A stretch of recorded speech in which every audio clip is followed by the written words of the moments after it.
ନିଜର ଛୋଟ ଛୋଟ ଖୁସି ଗୁଡ଼ିକୁ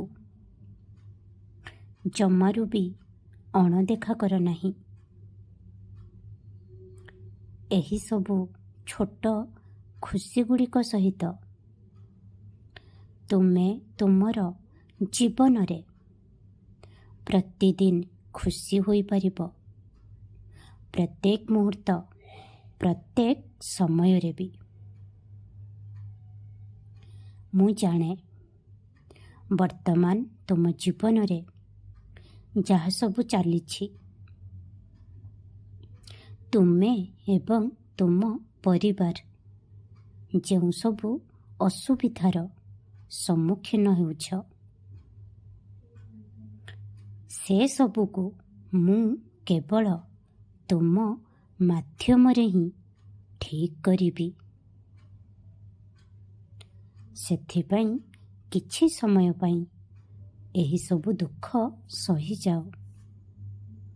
କିନ୍ତୁ ମନେ ରଖ, ଜୀବନରେ ଯେତେ ଦୁଃଖ ଥାଉ ନା କାହିଁକି, ମୋ ଉପରେ ତୁମର ଯେତେ ବି ରାଗ ଥାଉ ନା କାହିଁକି, କିନ୍ତୁ କେବେ ବି ମୋର ଉପାସନା ଏବଂ ଧ୍ୟାନ କରିବା ବନ୍ଦ କରିବ ନାହିଁ। ମୁଁ କହୁଛି, ଶୀଘ୍ର, ଅତି ଶୀଘ୍ର ତୁମ ଜୀବନର ଭାଗ୍ୟଚକ୍ର ବଦଳିବାକୁ ଯାଉଛି।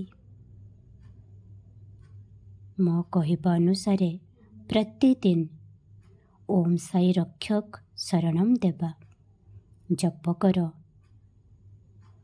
ଏହି ଜପ କରିବା ଦ୍ୱାରା ତୁମକୁ ଏବଂ ତୁମ ପରିବାରକୁ ଏହି କଷ୍ଟଦାୟକ ପର୍ଯ୍ୟାୟରେ ବାହାରକୁ ଆସିବାରେ ସାହାଯ୍ୟ ମିଳିବ। ମୋତେ ବିଶ୍ୱାସ କର।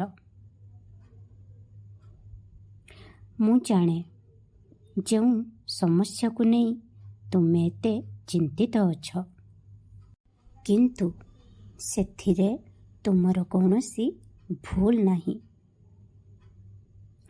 କିନ୍ତୁ ତୁମେ ମୋ ପିଲା, ତୁମ ସହିତ ନ୍ୟାୟ ହେବ, ଅନ୍ୟାୟ ନୁହେଁ।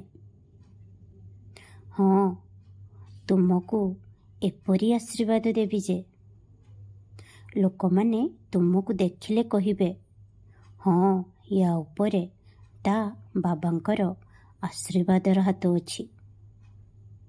ନିଶ୍ଚିନ୍ତ ରୁହ, ଖୁସିରେ ରୁହ, ଖୁବ୍ ହସ। ବହୁତ ସାରା ଆଶୀର୍ବାଦ କରୁଛି। ଈଶ୍ୱର ତୁମର କଲ୍ୟାଣ କରିବେ। ଓମ୍ ସାଇ ରାମ, ଜୟ ସାଇ ରାମ।